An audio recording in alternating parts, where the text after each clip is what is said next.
Mellow greetings, everybody. My name is James. I am from the internet, and today we are going to be talking about political theater and some of its poorer actors. Now, long throughout the history of American politics, people have cashed in on their popularity in order to get into office. During the earliest stages of America being a country, this was primarily people who earned their popularity through their involvement in the military and whatever famous battles they had been part of or had been a commander of. You see this pop up time and time again after the Revolutionary War and the Civil War. However, with the advent of film and television, people cashing in on their popularity to become politicians moved from people who had been in the military to people who had been in the media.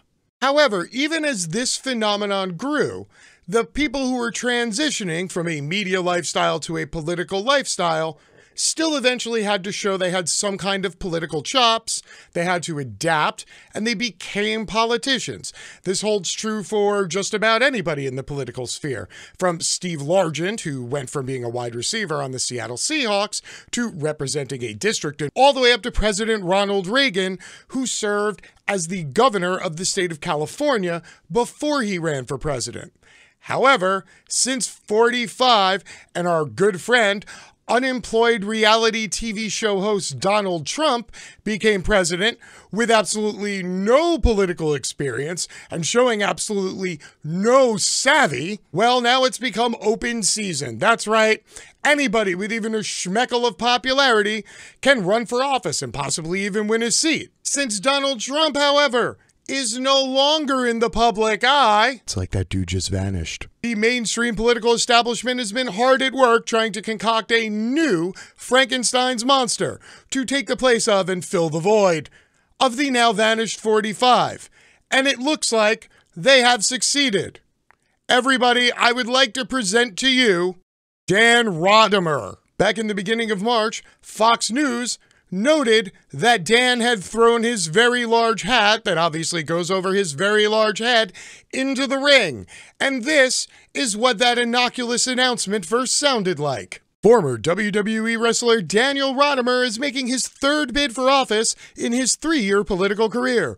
Rodimer, 42, is currently vying for a vacant seat in Texas's 6th congressional district.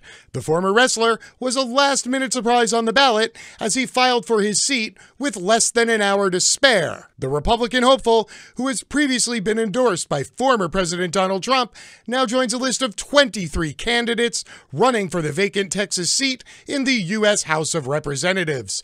The seat was vacated after late Republican Congressman Ron Wright died from COVID in February. Apparently, spending all your free time in public places not wearing a mask, decrying the act of wearing masks, is a very good way to have your seat vacated by mortality. We need fighters in Texas, and that's what I'm coming here for.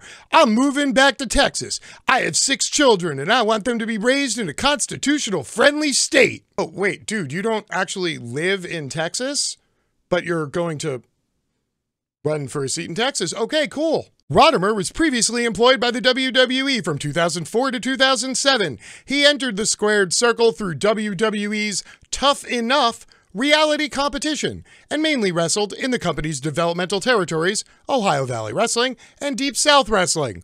Rodimer's Twitter feed and campaign website see the congressional candidate posing with the WWE United States Championship despite never winning or contending for the title. Holy crap, he really is Trump 2.0. So this guy is literally the lesser Donald Trump.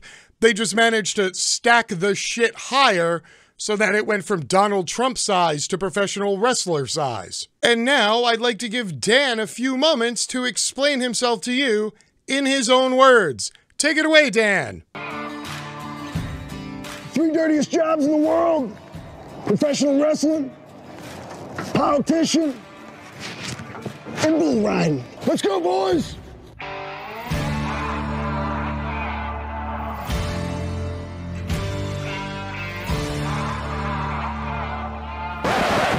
We call that bull Nancy Pelosi. It's the beast. Needless to say, Dan has the same level of subtlety as that bull. Now that's Texas tough, baby. 2 out of 3 dirty jobs done. I'm Big Dan Rodimer. Texas has big problems. We need a big fighter to solve those problems. The communists in D.C. are ruining America. Yeah, those damn communists in Washington, D.C. All those people who are worth millions and millions of dollars, who own real estate ventures and a shit ton of blue chip stocks. Yes, those commies in D.C., that's who Dan's coming for. Big Dan. So apparently, Dan is really into this whole fucking thing. He's laying down a vibe, and he's hoping the people of Texas are going to pick up on it. So here's a little more on Dan and how the hell we got here. After losing bids for the Nevada legislature in 2018 and Congress last year, Rodimer is campaigning again, this time in Texas to fill the seat of late Congressman Ron Wright, vying against 22 other candidates.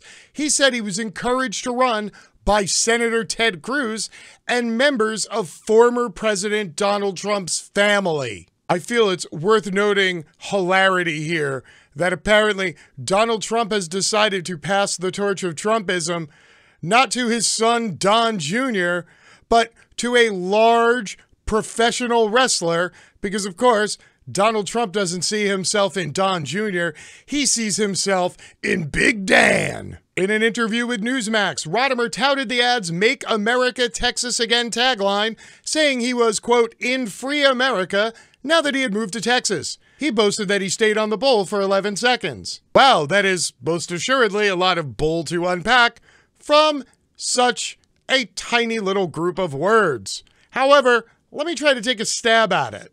Number 1, Newsmax. Number 2, Make America Texas Again? Huh? What? Maybe you were trying to say, make Texas Mexico again, in which case, that would make more sense.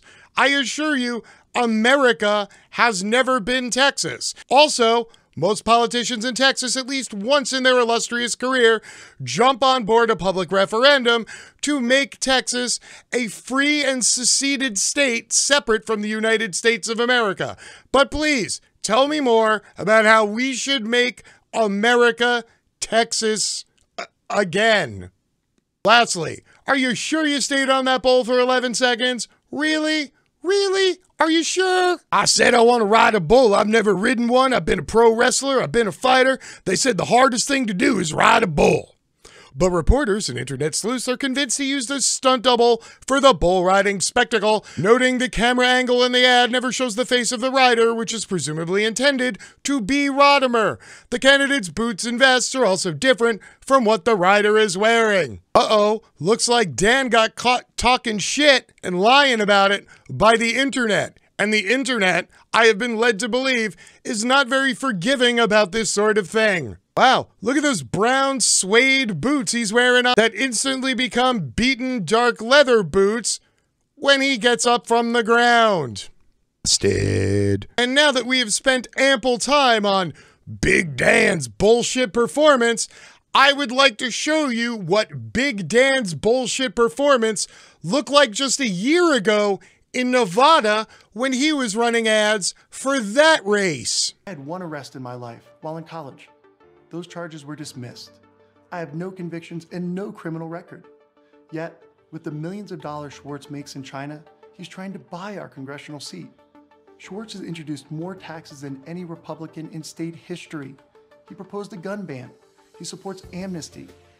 I'm Big Dan Rodimer, and I approve this message because I'm running on my record, while Dan Schwartz runs from his. Wait, what happened to Big Dan?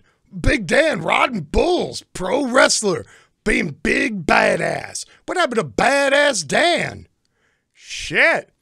It's almost like he constructed a new wrestling character in his head overnight, brought it to Donald Trump. Donald Trump was like, I would vote for this guy. And now you got Big Dan talking shit. But don't worry, there's more.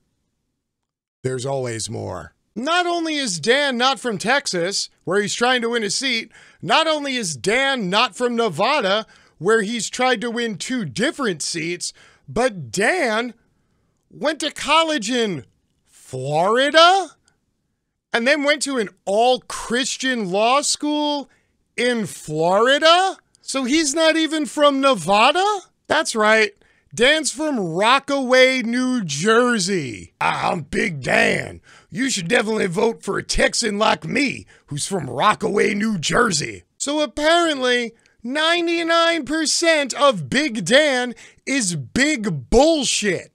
The only thing that seems to be both on brand and real is his anger, as evidenced by the multiple times he has been investigated for or charged with different degrees of assault. Rodimer has been accused 3 times of assault but has no convictions. After an arrest of charges on battery in 2010, Rodimer entered a deferred prosecution agreement. In that agreement, he admitted to committing the offense, and upon completion of a 6-week anger management training course, the charge was dropped. He was then later accused of assault in 2011 and 2013, according to records from the Collier County Sheriff's Office.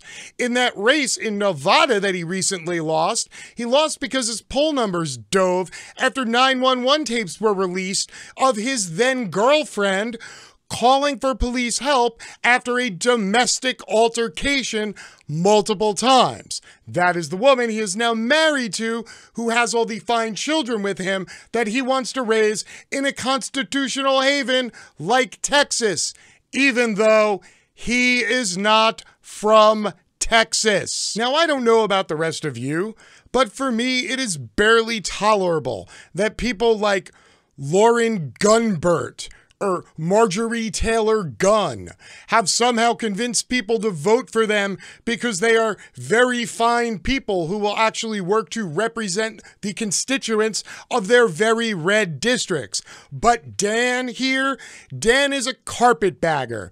Dan is a creation. Dan is literally a piece of fiction. He's the Mandalorian without the cool fucking soundtrack and all the nifty toys. The only reason why I even bring Dan up and do this piece is so that all of you at home completely know and understand the level at which politicians and political parties in the United States of America now operate.